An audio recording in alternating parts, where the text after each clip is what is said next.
I've always believed in numbers, not because I was some spreadsheet savant or finance bro who could turn losses into liquidity, but because numbers didn't lie. They didn't manipulate. They didn't abandon. People did.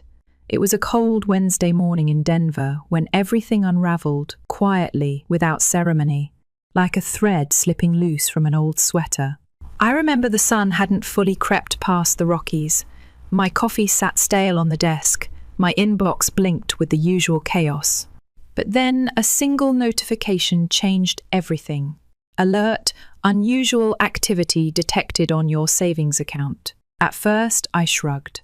I figured I'd check later. Rookie mistake. By 9:07 am, every cent I had, every damn dollar, was gone. I stared at the zeros like they might correct themselves if I blinked hard enough. They didn't. 10 years of saving, of skipping vacations, of living frugally while others bragged about their leased Teslas. I had built a cushion worth $325,000, and now I had exactly zero. That wasn't the worst part. No, the worst part came when I saw his name on the transaction log, Gregory Hayes. My father. He had drained everything. It's hard to explain what it feels like to be betrayed by someone who once kissed your scraped knee and called you champ. There's a weight to it that punches lower than heartbreak. It displaces your very sense of self. Dad and I, we weren't close, but after his minor stroke last year, I'd let him back in. He was living alone in Albuquerque, lonely, fragile maybe. I gave him a copy of my apartment key in case of emergencies. I even let him know where I kept the safe, not because I expected gratitude, but because I didn't expect war. I was wrong. I called. No answer. Called again. Straight to voicemail. Over and over. An hour later, I drove to his apartment, lungs tight, rage simmering just under my skin. I wasn't even sure what I was hoping to find. An explanation? A misunderstanding? Something to make it all untrue. But what I found was emptiness. No furniture, no note on the door, just a folded letter on the kitchen table, like the last page of a novel I never wanted to read. I knew the handwriting before I even picked it up. His signature always slanted upward, hopeful, confident. It read, "Nate, the first needed a new start. I'm not proud of what I did, but I couldn't stay stuck anymore. You'll understand one day, Dad, understand." He took everything and vanished, left me with zeros and silence. I sat on the floor, fists clenched, breathing like someone who'd just been punched. The walls were still warm from where his life used to be. And then, as if the universe couldn't help twisting the knife, my phone rang again. There's a moment after devastation when time warps. It had been barely 2 days since the letter, since the zeros, since my father, Gregory Hayes, decided to erase a decade of my life with one withdrawal and one cowardly note. I hadn't slept much. I hadn't eaten at all. Then the call came. "Is this Mr. Nathan Hayes?"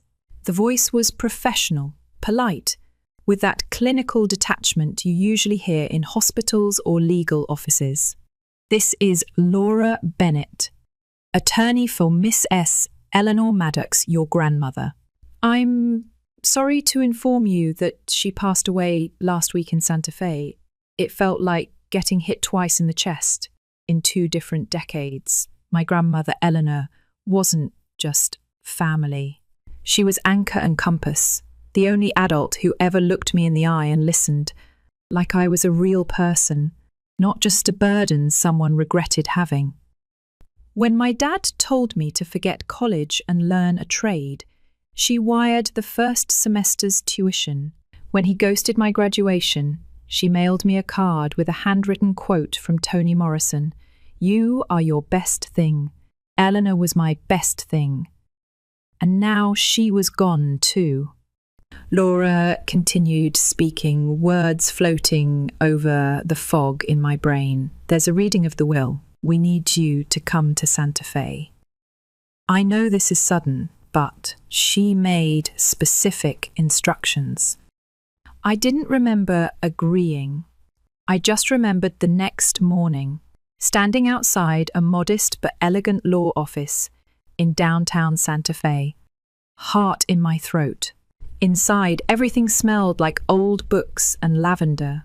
I swear the air itself, whispered Eleanor.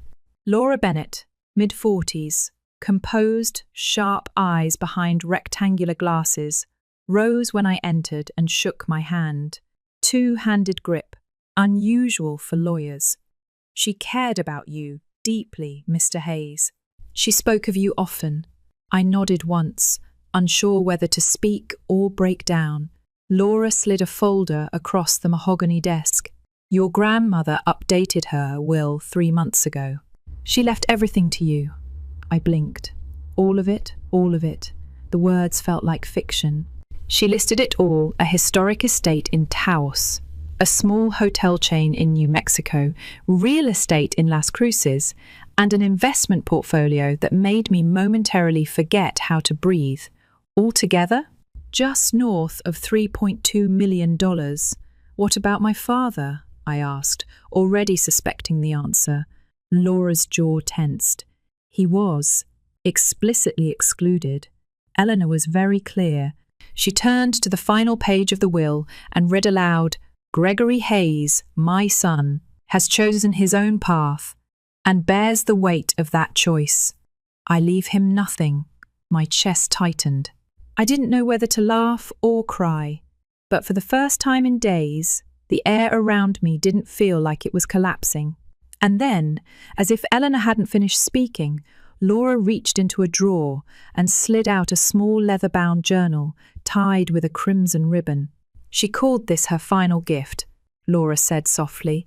She wanted you to read it, alone, that night, in the guest room of Eleanor's estate in Taos. One sat with the journal under dim light. Her perfume still clung to the pages. Jasmine and old paper. The first line hit me like a thunderclap. Nathan, if you're reading this, I'm already gone. But you are not alone. And you never were. What I've left you isn't just money. It's freedom. From him. From the guilt he weaponized. From the cycle I couldn't break. My hands trembled. Let him think he's won. Let him come crawling back. But remember, Nathan, some traps work best when the snake believes it's in control. I exhaled slowly, eyes fixed on that line. The fog inside me lifted. Not entirely, but enough for one thing to take shape, a plan. You learn a lot about people when you pretend to be powerless. That was the last real lesson Eleanor left me. Not in words, but in design. She didn't believe in confrontation. She believed in strategy. Let them talk. Let them assume. Let them reach for a crown you made of glass. So, I built one. It started with a call to Marcus Langley, my best friend since college. He worked in crisis PR down in Austin. A man who could spin a scandal into sympathy and make a mess look curated. If anyone knew how to orchestrate a narrative without a single word leaving your mouth, it was Marcus. He stole all your savings? Marcus asked, voice taut with disbelief. Every cent. Then vanished, like he was never here. And now you want him back? No, I said calmly. I want him to think I do. There was a pause on the line, then a low laugh. Nate, this is the version of you I like. Let's do it. Phase 1 was rumour control. I had Laura Bennett, Eleanor's lawyer, casually mention during a coffee break at her office that I was considering splitting a portion of the inheritance. I asked her to say it near the intern who couldn't keep her mouth shut if someone offered her a headline. Within 48 hours, my father, Gregory Hayes, the ghost in designer loafers, resurfaced. He booked a flight out of Chiang Mai, Thailand, straight to Denver, no hesitation, I watched it happen in real time through a tracking app Marcus recommended. He smiled as the screen loaded. Snakes always return when they smell gold. Phase 2 was the bait itself. I called Zoe Miles, a cybersecurity expert I'd met in grad school. She was the reason my hard drive didn't end up in digital hell back in 2013, and also the only person I knew who could install a full surveillance rig without so much as a wire showing. "You want surveillance on the whole estate?" she asked, raising a brow. "Just one room," I replied. "Make it look irresistible." We picked Eleanor's old master suite, the one room she never allowed my father to enter. I had it fully redecorated. Polished wood floors, silk curtains, a wall safe mounted just barely in view, designer suits hanging neatly in the closet, a laptop sitting open, humming softly with fabricated investment files loaded by Zoe, all of them encrypted, all of them laced with triggers. "We're tracking everything," Zoe confirmed, typing at lightning speed. Emails, logins, downloads, every pixel and keystroke. I nodded. Good. Because the only thing he loves more than money is thinking he's smarter than the person who owns it. He arrived 2 nights later, just as the sky turned lavender over the Taos Hills. I stood at the gates of the estate, arms crossed, trying not to flinch when I saw him step out of the Uber Black like he was returning from vacation, not exile. He wore a crisp navy blazer, sunglasses despite the dimming sun, and that slick, empty smile that used to work on women at fundraisers and preachers at church. "Nathan!" he greeted, arms open like we were in a Hallmark reunion. I stepped back. "If you want to talk, come inside, but no speeches." He blinked, but nodded, following me through the carved wooden doors and into the house that was never his to begin with. When he saw the room, his face shifted, only slightly, but I caught it. That glint in his eye, that telltale twitch in his jaw. "Is this where I'll be staying?" Temporarily, I replied. "If you plan to stay." He walked in slowly, as if admiring art. His gaze lingered on the laptop, the safe, the fine tailoring. I didn't need to follow. I already had a live feed streaming to my phone, audio, video, even cursor movement. Zoe had made sure of it. "Welcome to your playground," I muttered under my breath, then left him to it. It didn't take long. 10 minutes after I closed the door, he tried to crack the safe. No luck. Then the laptop. Jackpot. We watched him open files, investment statements with inflated numbers, memos titled Maddox Hotel Group, Westwood Expansion, even fake property listings in Arizona, crafted with Zoe's subtlety and Marcus's flair for presentation. He believed every line. He took photos, downloaded spreadsheets, forwarded them to 2 emails, one marked Russell, Properties, the other Harper.Group. But the last one made me go cold. Lelskatatenforge.net Marcus looked up from his tablet. "Mitchell Scott? Isn't that your cousin?" "Yep," I said. And the last time I saw him, he was being sued for investment fraud in Texas. Zoe chimed in from her laptop. "He's scheduling Zoom calls. Looks like he's setting up pitch decks for meetings." "Let him," I said. "The deeper he digs, the more he buries himself." That night, he walked into the kitchen like nothing had happened. Like he hadn't just committed a dozen digital felonies under my roof. "I have to say," he smiled, sipping from a crystal glass I didn't offer him, "the room is wonderful. You've really grown into yourself, son." "Thanks," I said, dry as old wine. "We'll talk about the inheritance tomorrow." He nodded, pleased. He thought he was winning. And that's exactly what I needed him to believe. Revenge is an art form.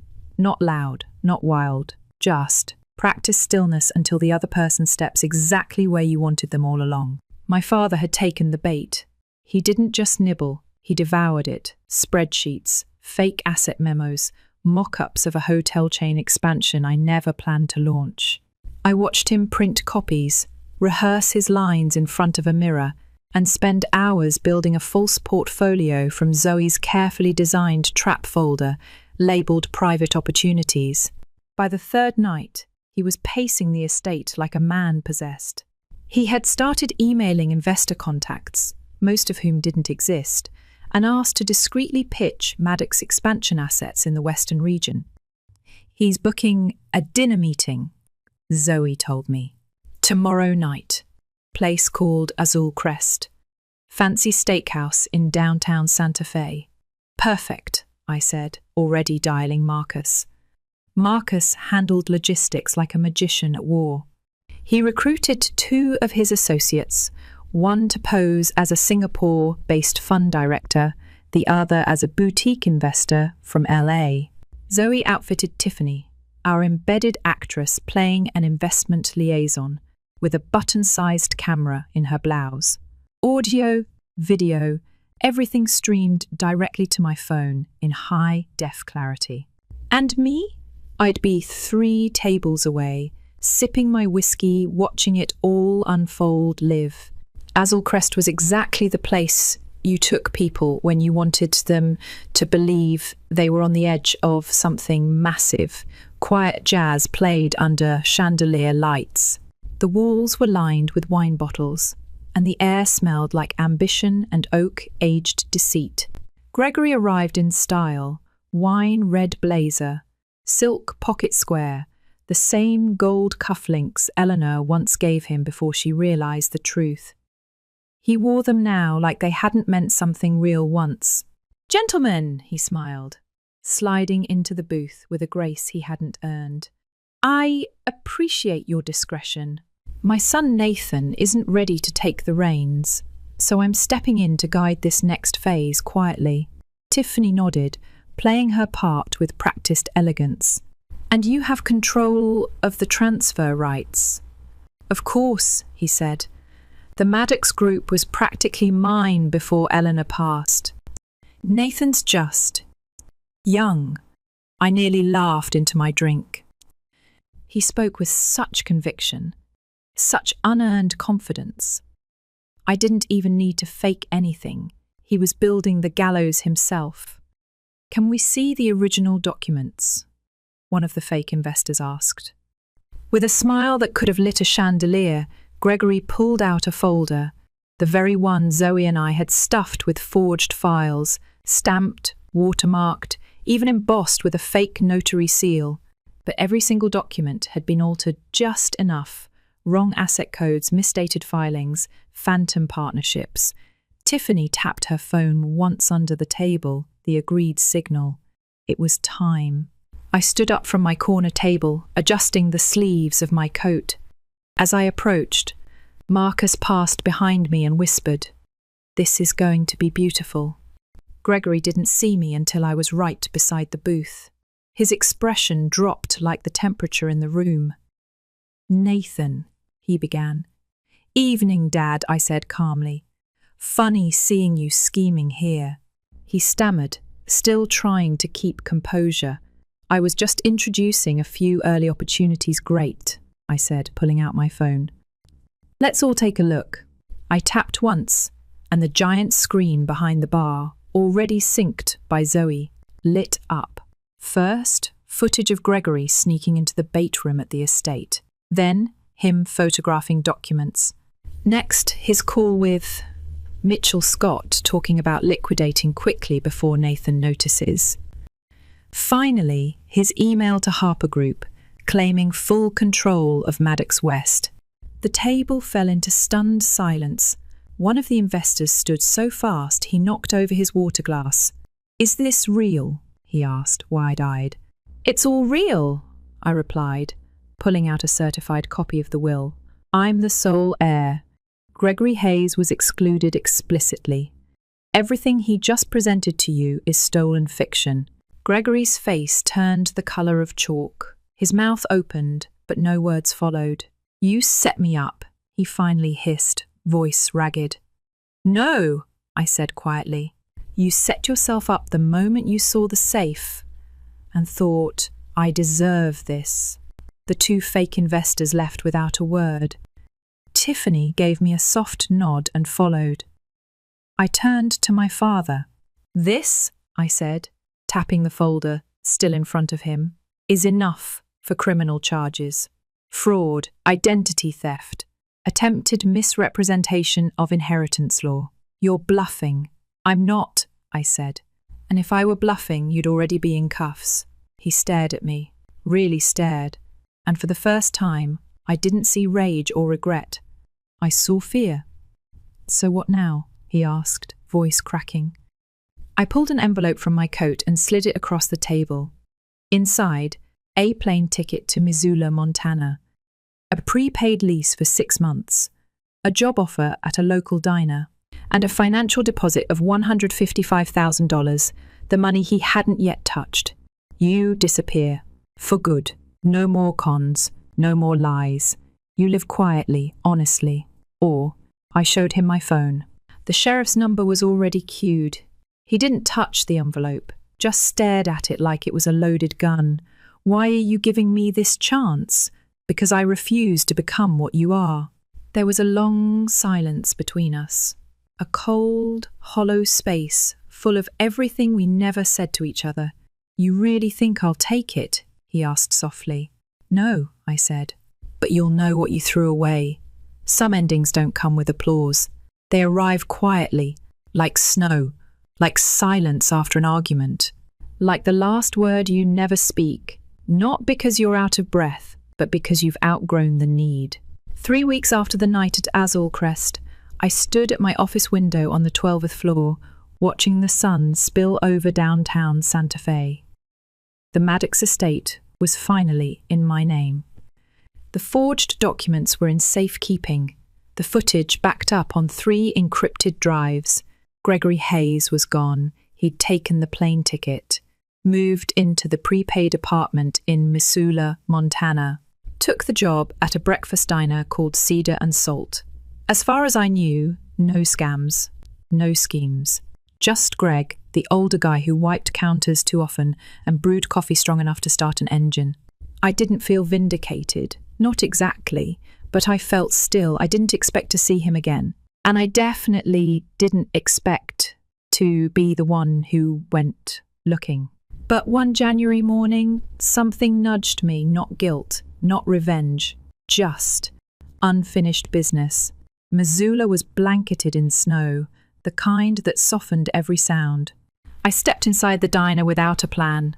No announcement, no camera. Just a need to know, for myself, that he was real, that he'd stayed gone. He was at the far end of the counter, back turned, wiping a spot that didn't need wiping. Hair grayer, posture smaller. A shell of the man who once walked into courtrooms like they were red carpets. When he turned, our eyes met. And I saw it, the flinch, the recognition, the shame. Nathan, he said, just above a whisper. I didn't answer, just sat down on a stool, took off my gloves and said, "Black coffee, no sugar." He nodded, moving slowly, as if afraid a wrong move might make me vanish. When he placed the mug in front of me, I reached into my coat and set a box on the counter, mahogany wood, lined in blue velvet. Inside, a small, tarnished silver mirror, antique, delicate, engraved with curling vines. It had once belonged to Eleanor. He knew that. He reached out to touch it, then paused, hand hovering as if afraid it might burn. "You kept this?" he asked, voice thick. "Now it's yours," I said, "not to look at your reflection, but to see yourself." "As you are?" He looked up, eyes glinting with something that wasn't performance. "Not this time. Why give me this?" "After everything?" I took a sip of the coffee, let the bitterness settle on my tongue. "Because I rebuilt what you tried to break, and in doing that I realized I don't need you to suffer. I just needed you to stop." He stared down at the mirror. His hand shook slightly.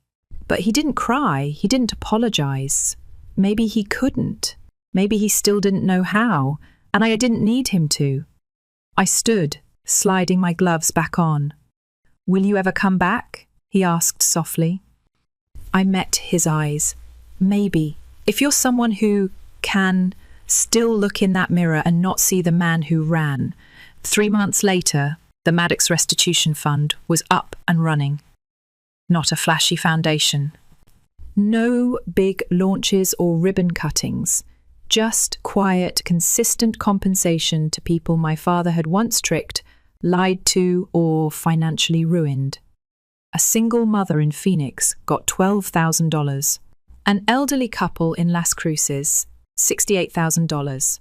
Every check included a handwritten letter, not signed on behalf of Gregory Hayes. No, they were from me. From someone who had once carried his name but not his choices. Laura helped file the fund through proper legal channels. Zoe archived the evidence securely and anonymously. Marcus drafted a statement, in case the press ever came calling, something tasteful, firm, and free of bitterness. "You're not erasing his legacy," Marcus said one day. "You're rewriting yours." He was right. I still keep the journal Eleanor left me. I read it when the doubts creep in, when I wonder if I was too harsh or too soft. If giving Gregory that choice was wise, or just another wound waiting to reopen.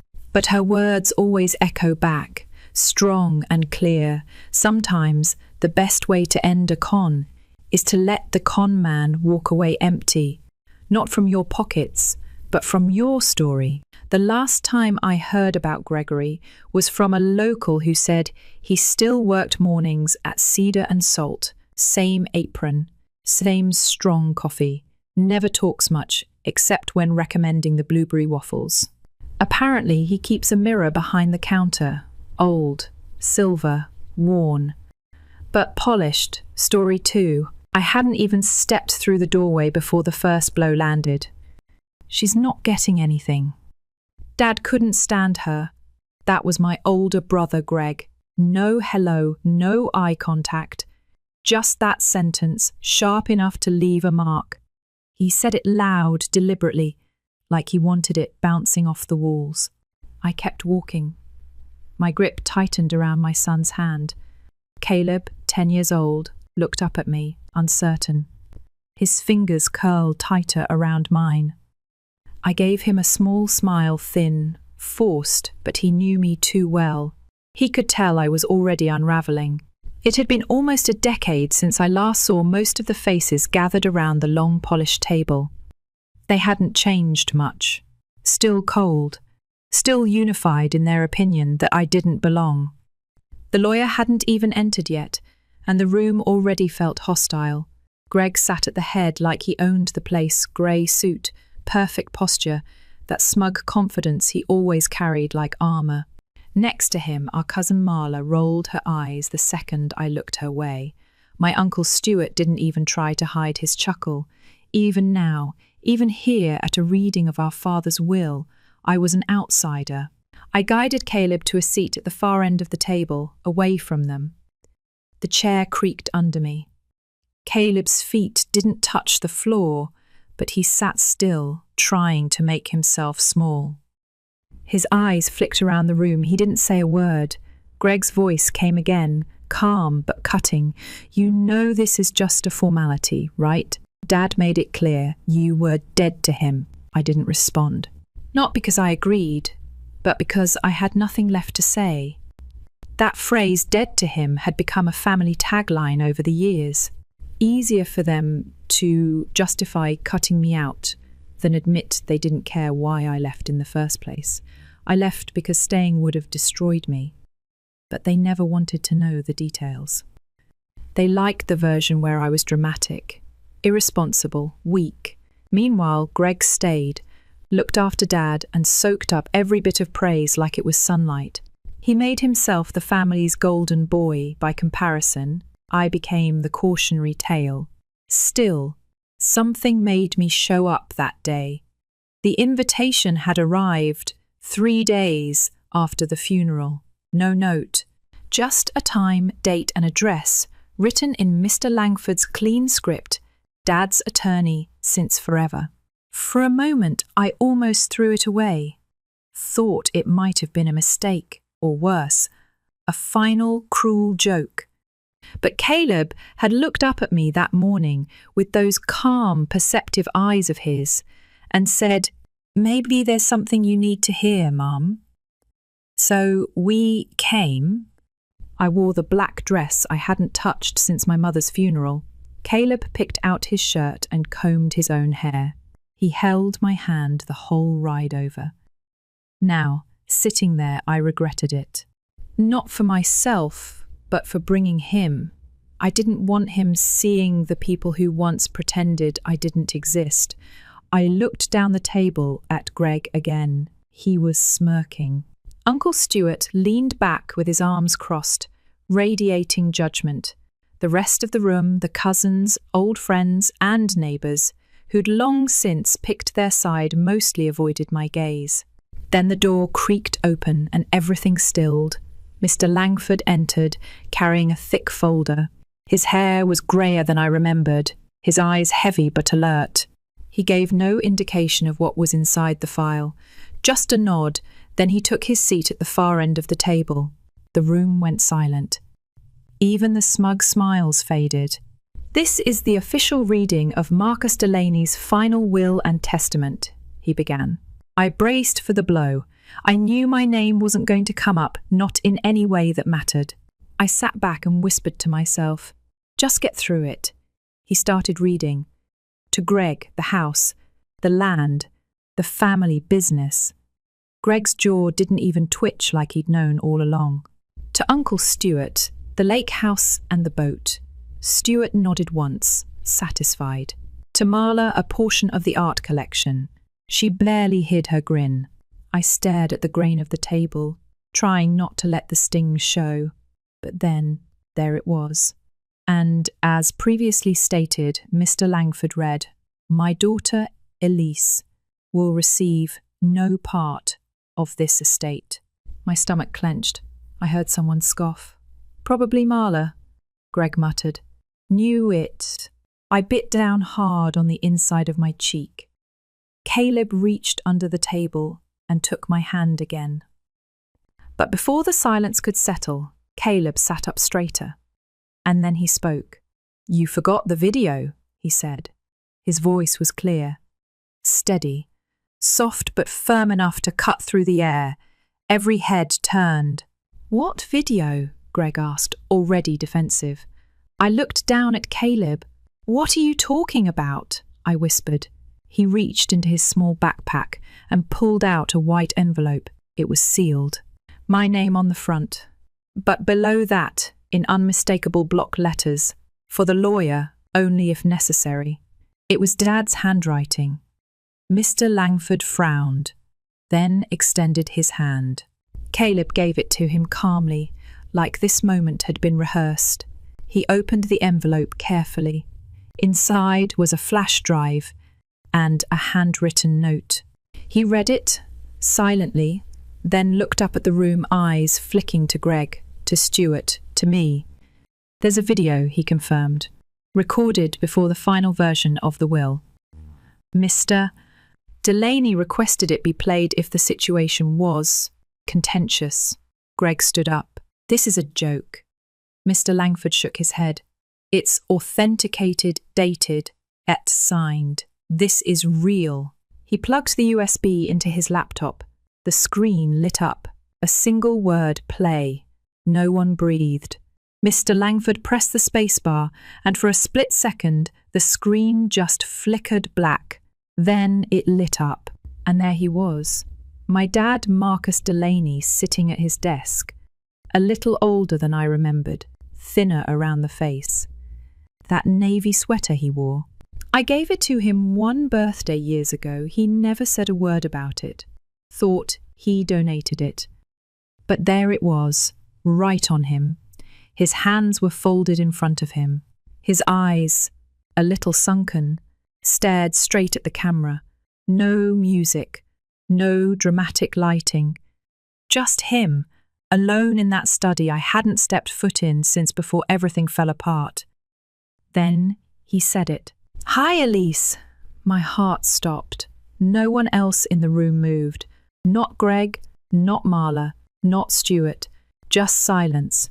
If you're watching this, he continued, then I'm gone. And I'm guessing things at the will reading didn't exactly go smoothly. He smiled, but there was no joy in it, just tiredness, maybe regret, he went on. I didn't expect peace between you and the rest of the family. I know what they think. I know what I said. And I was wrong. I stared at the screen like it might vanish. He shook his head slowly. You tried, Elise. You came to me with nothing but honesty and pain. You left a marriage that was hurting you, and you showed up on my porch with a suitcase and a child. And what did I do? I turned you away. My fingers curled around the arms of the chair. My chest ached. I believed what Greg told me, what Stuart said. I let everyone else write your story while I looked the other way. I thought you were being dramatic, that you were giving up. But I was wrong. You weren't quitting, you were surviving. He paused there. His hands shifted slightly, fingers twitching the way mine do when I'm anxious. I saw Caleb again, just once. You were working. He dropped off a book I'd lent you, sat with me for a bit. He didn't talk much, but when I asked him about you, you know what he said? The screen dimmed slightly as he looked down, then back up. He said, "My mum is where I feel safe." That's when my throat gave out. I pressed my hand over my mouth, tears already sliding down. I never protected you, Elise. I didn't listen. I thought being a father meant holding firm. But it should have meant showing up. And you showed up for Caleb every single day.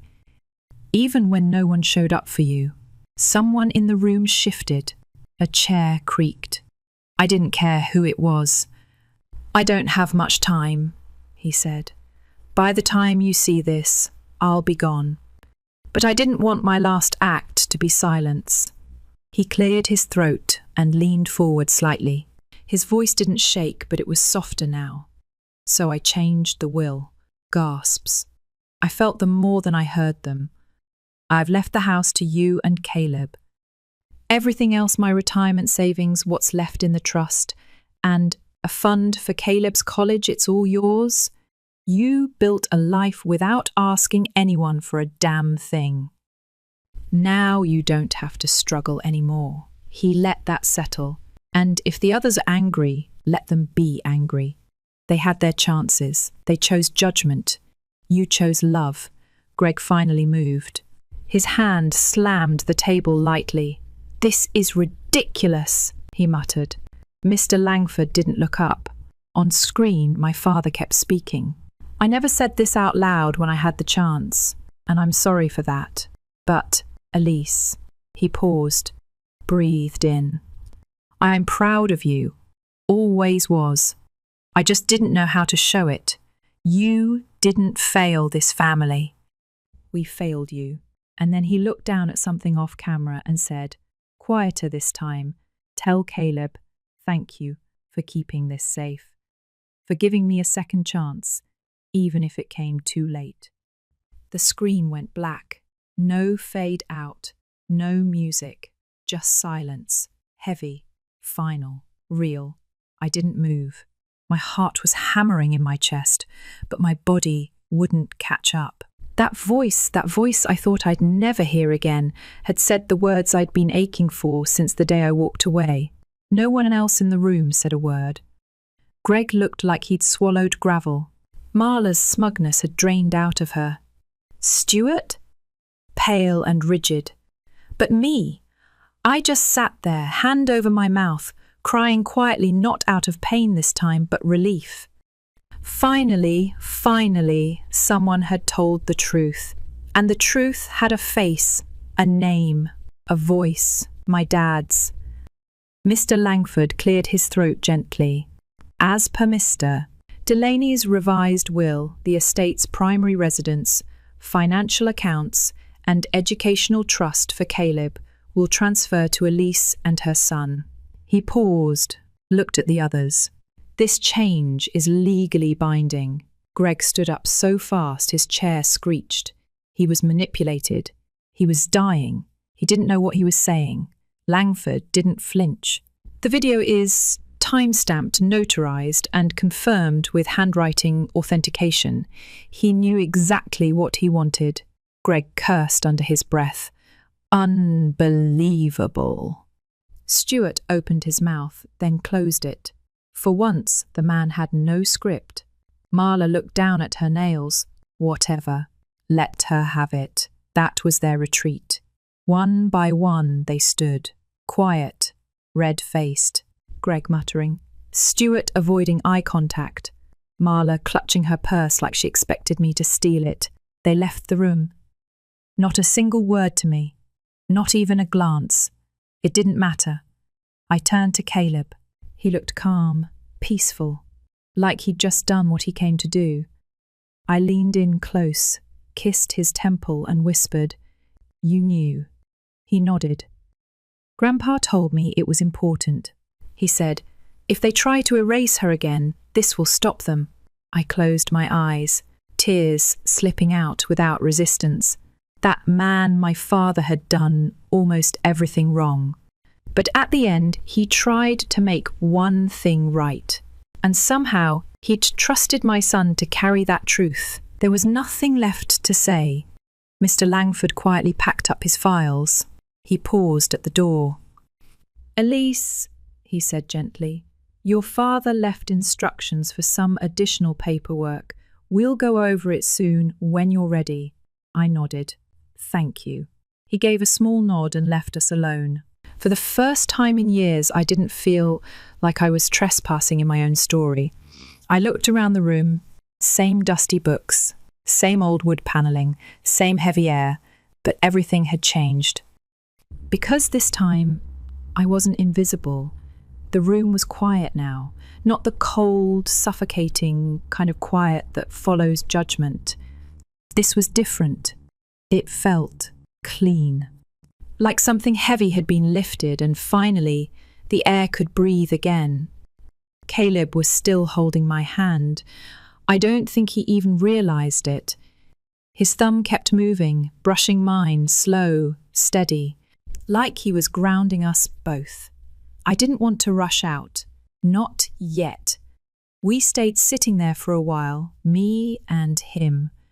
No noise, no fake smiles. Just us. Just space to feel everything that had waited years to be felt. I looked around the room again, the old bookshelf in the corner, the cracked leather chairs, the worn carpet Dad never replaced. The smell was the same, a mix of dust, cologne, and something like paper that had been sitting too long in silence. But I didn't hate it anymore. That surprised me. I thought this place would always hold bitterness. Thought I'd only ever walk through that door with shame clinging to me like smoke. But now the shame didn't belong to me. It never did. And maybe that's the part I needed to hear most. We finally stood up. Caleb stretched, let out a small yawn. I smiled.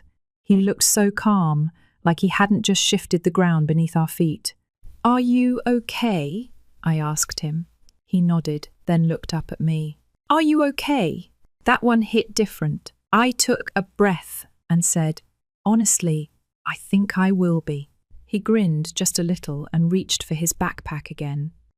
"Want to see something weird?" he asked. I raised a brow. "Weirder than that video." He giggled and pulled out a folded piece of paper. It was a hand-drawn map, crayon.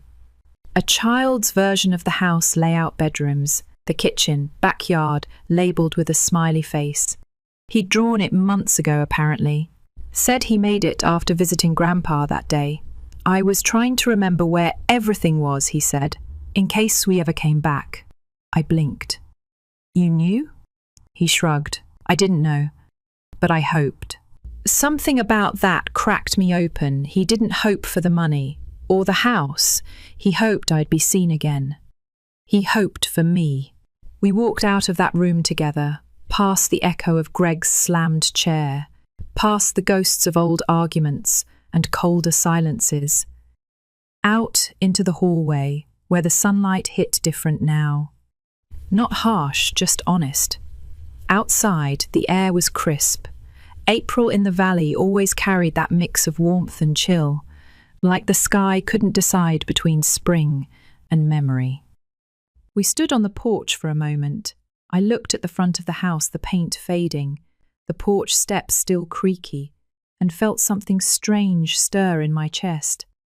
It didn't hurt to look at it anymore. Not because it had changed, because I had. The days that followed were a blur of paperwork, appointments, and unexpected emails from people I hadn't heard from in years. One cousin messaged me to say, "I didn't know the whole story. I didn't reply." Another sent a long, guilt-laced note ending with, "We should reconnect." I left that one unread. The thing about being erased for years is that when people suddenly notice you, it doesn't feel like grace. It feels like strategy. Like they're playing catch-up not because they care, but because they're nervous you'll tell the truth louder. So I didn't answer, not out of pettiness, just peace. Because I wasn't interested in reopening wounds just so other people could feel better about their silence. Instead, I focused on us. I moved into the house quietly. No big announcements. No look at me now post online. Just me and Caleb, one box at a time. He claimed the room with the big window, said it felt like the sky could reach inside and talk to him. I let him choose the paint colour. He picked this soft blue, said it reminded him of water and calm. I took the back room, the one Dad used as a study. I thought it'd be harder, being in his space. But once I cleared the old papers, dusted off the desk, opened the window wide, it stopped feeling like his and started feeling like mine.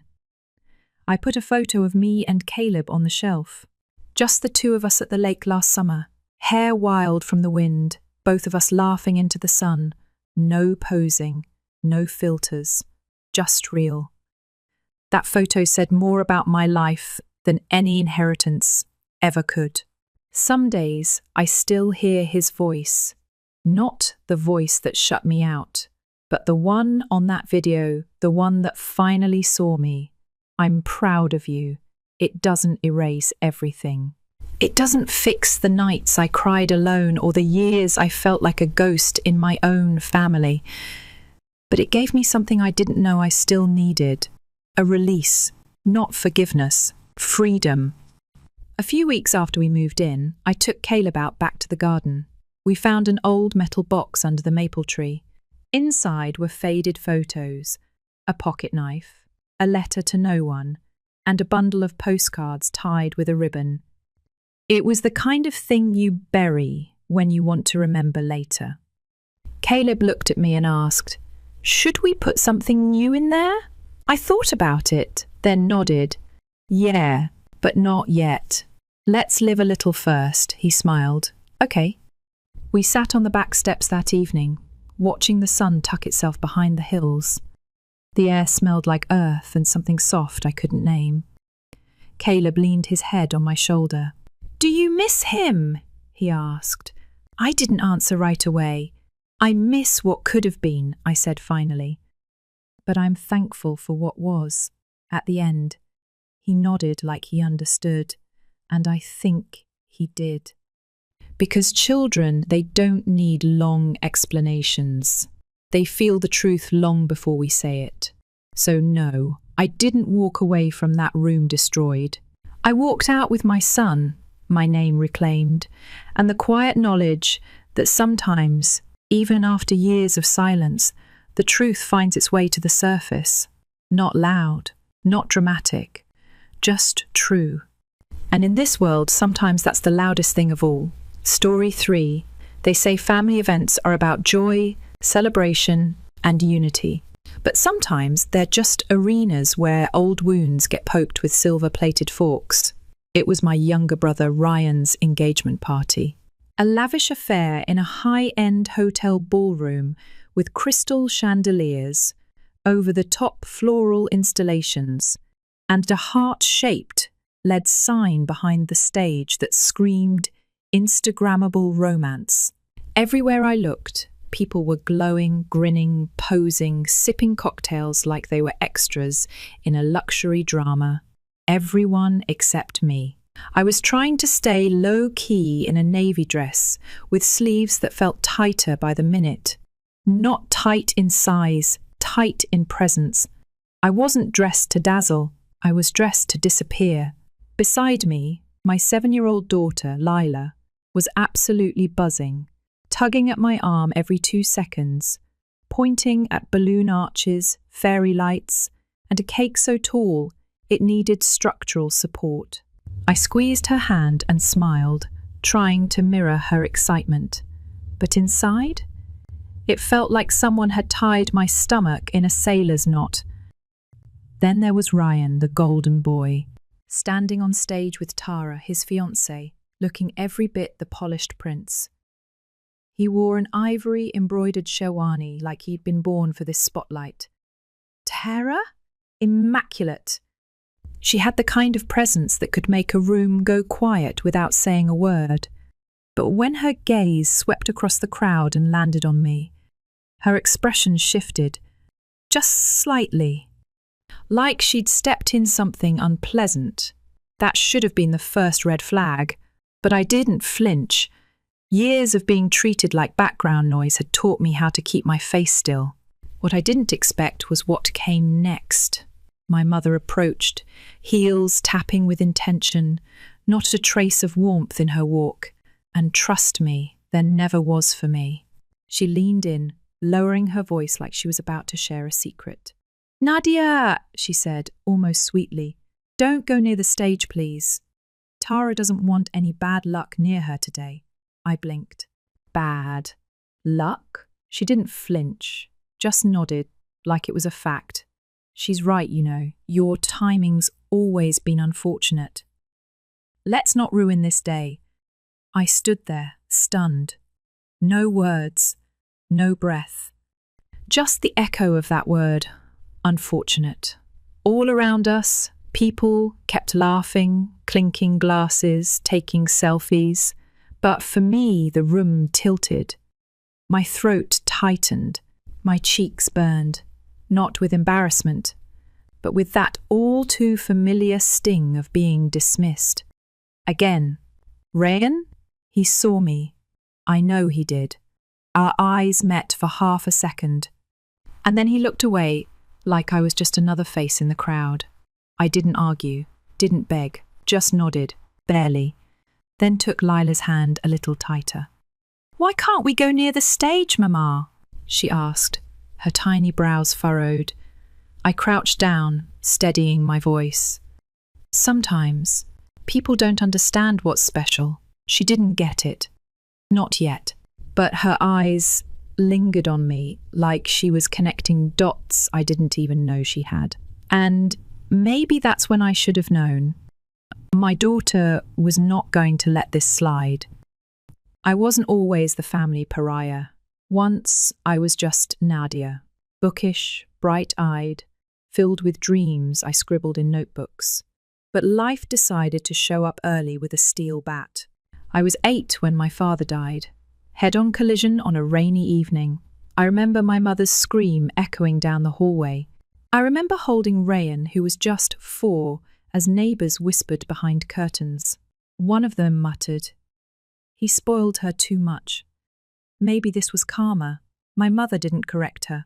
After that, something changed in her. In everyone, really. I became the dark cloud hovering over every sunny family gathering. I saw it in the way my mother looked through me instead of at me. I saw it in the way she saved her warmth for Rayan, the last piece of hope left after the wreckage. He never meant to take that space. As kids, he was sweet. He tried to include me. But kids grow up, and so do expectations. Rayan became the perfect son. I became the reminder of everything broken. I married young, desperate to be chosen, to escape the shadow I couldn't shake. My husband seemed kind, until my 3rd miscarriage. After that, he vanished. A text, and silence. That was it. When Lila was born, she felt like a rebellion against fate. Doctors had warned me I wouldn't carry to term, but she came anyway, screaming, stubborn, beautiful. And somehow, she made me believe I wasn't cursed after all. My mother naturally kept the tradition alive. "She's cute," she'd said, holding her for exactly 5 seconds. "Let's just hope she doesn't grow up with your luck," I laughed. But inside, it sliced. So when I showed up at this engagement party, I told myself, just smile, support Ryan, stay out of the way. But apparently even that was too much to ask. The ballroom felt colder after that conversation. Maybe it was the AC. Maybe it was the way isolation creeps in, even in a room full of people. I hung around the edges, watching others gather near the stage. I didn't belong there, not even as a sister. Lila tugged on my hand. "Mama, can I look at the cake up close?" "Just for a second?" I nodded. "Go on, baby. I'll be right behind you." She ran off, her blue dress swishing like a wave. Light and free, the best part of me. But peace is temporary in families like mine. Because about an hour later, the host called everyone for the ring ceremony. I instinctively took a step forward with the crowd, and that's when I saw Tara's eyes catch mine again, cold, calculated. She whispered something to Ryan, who glanced my way but said nothing. Just a small, sharp nod. Message received. I stopped, right where I was. Lila looked up at me, confused. "Why are we stopping?" "We'll watch from here," I said, trying to smile. "It's okay, it wasn't." But that didn't matter. People gathered around the stage. Phones came out. My mother stood proudly near Tara. She didn't look at me once. And I stood there, wondering how I became the ghost in someone else's milestone. Wondering why silence had always been the safest option. Wondering what I'd done or failed to do to be seen as a threat to joy. Lila, meanwhile, was quietly swinging her feet from a chair. Then she whispered, "Mama, that lady is mean." I winced. "Don't say that, sweetie. She said you bring bad luck," Lila said, her voice quiet but firm. "But you don't." And then she was gone. Before I could stop her, she was off that chair and walking, straight toward the front, dress fluttering behind her like a cape. My heart dropped. "Lila, wait." But she was already halfway through the crowd. People noticed.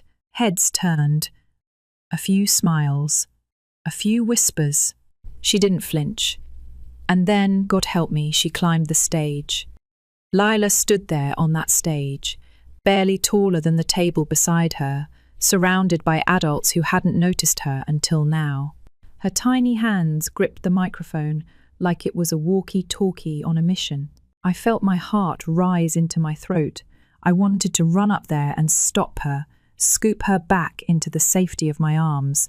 But my legs refused to move. My body froze, even while my heart pounded like a warning drum. "I want to say something about the bride," she said, clear and calm. The room fell silent. The DJ stopped the soft music. Even the MC paused mid-sentence, blinking at her like he wasn't sure if this was part of the schedule. Phones dropped. Forks stopped clinking. All eyes were on this 7-year-old in a blue dress, standing in front of a sea of people who were now seeing her for the first time. Tara blinked. Maybe we should," but Lila didn't wait. "My name is Lila," she said, "and I want to say something because I heard Aunt Tara say, 'My mama brings bad luck.'" And just like that, the entire room changed. The air got heavy, tense. My mother's smile disappeared. Ryan looked stunned, like his soul had just left the building. And me? I was frozen, caught between awe and panic. "She doesn't," Lila continued, her voice steady. "She's the best person I know. She reads me stories when I have nightmares. She never yells, not even when I break stuff. She makes soup when I'm sick and lets me sleep in her bed when I'm scared." The microphone picked up every word, every syllable like a pebble tossed into still water. She says love is supposed to be kind, Lila added, looking right at Tara now. But you weren't kind. You didn't even try. A gasp rippled through the front row. Someone dropped a phone. Tara's face turned pale. Her expression was no longer regal. It was raw, the kind people get when they realize they're not the ones in control anymore. But Lila wasn't done. And, she added, I also heard you say that you didn't even really like my Uncle Ryan. That he was just a safe choice. That's not fair. He's my favourite uncle. You could hear a pin drop, then a collective inhale, that sound a crowd makes when they don't know whether to intervene or just keep watching. Tara stepped forward, her voice sharp. She's a child. But Lila held the mic tighter. I may be little, but I can still tell the truth. And in that moment, something cracked. Not in her voice, not in the mic, in them, in the illusion. The one they'd spent years building, this perfect image, this clean-cut family portrait where I was always the smudge they tried to erase. Uncle Majid, my mum's older brother, was the first to move. He walked to the stage, slowly, like he wasn't sure what he was supposed to do, but his face was soft, kind. He placed a gentle hand on Lila's shoulder and leaned down. I couldn't hear what he said, but Lila nodded and stepped aside, slipping her small hand into his like it was the most natural thing in the world.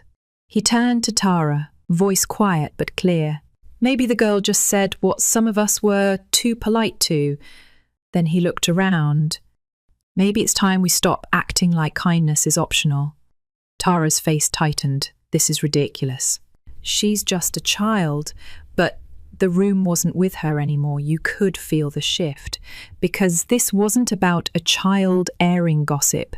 This was about someone, anyone, finally saying what so many people had danced around for years. Ryan finally spoke, his voice quieter than I expected. Did you really say that about Nadia? Tara turned to him, stiff. It was a private conversation. But you said it, he replied. Didn't you? She didn't answer, just stared at him. And that silence? It said everything. Ryan exhaled, slow and long, like he was trying to steady himself. I can't do this, Tara, he said. Not like this. My mother's heels clicked as she moved forward. Ryan, don't be impulsive. He turned to her then, and I saw something in his face that I hadn't seen in years. Backbone. I've been impulsive, he said, but not in the way you think. I've been impulsive by staying quiet when I should have defended my sister, and then, I swear, I almost forgot how to breathe. He looked at me. Nadia, I'm sorry. 2 words, simple, soft. But they landed in my chest like thunder. Ryan reached for the engagement ring in his pocket, the one meant for Tara, and gently placed it on the table. Not dramatic, just final. Tara stared at it like she didn't understand what it was anymore. And just like that, he stepped away. He walked toward me, past the guests, past the stairs, past the phones that had started recording again. When he reached me, he didn't say anything, just pulled me into a hug, tight, like he was trying to say with his arms what his words had never managed. Then he crouched down and hugged Lila too. I'm proud of you, he whispered. She grinned. That gap-toothed, sunshine grin that could melt glaciers, and with that, the silence cracked. Not the kind that hurts, the kind that frees. We left shortly after. No scene, no arguments, just the quiet sound of doors opening for the first time in years. The next morning, I got a message from Ryan. No long essay. Just, I hope you know how proud I am of you. And of Lila. I'm sorry it took this long. I read it 3 times. Not because I didn't believe it, but because I did. It wasn't about an apology. It was about finally being seen. Later that week, he showed up at our place. No fanfare, no grand gestures, just a box of pastries from my favourite bakery, and a tired look on his face like he'd finally exhaled after holding his breath for years. "I should have stood up for you sooner," he said. I gave him a small smile. "It's okay. No, it's not," he replied. "But I'm here now." Lila walked in halfway through our conversation, holding her plush bear and wearing one of my old hoodies as a cape. "She has your courage," he said, watching her. "She just hasn't learned how to hide it yet." That got me. Not enough to cry, but close. A few days later, Uncle Majid came by too, brought me a potted jasmine plant. "Something that grows quietly but strong," he said, "just like you. Even my mum called. Didn't apologise, wouldn't be on brand, but she asked if Lila needed anything. If I was okay. It wasn't much. But in this family, that was progress. Lila doesn't fully understand what she did. Not yet. She just knows something wasn't fair, and that she wanted to fix it. One night while brushing her teeth, she looked up at me and asked, 'Are you proud of me?' I knelt beside her. 'More than you'll ever know,' she smiled. 'So I'm good luck, right?' I laughed.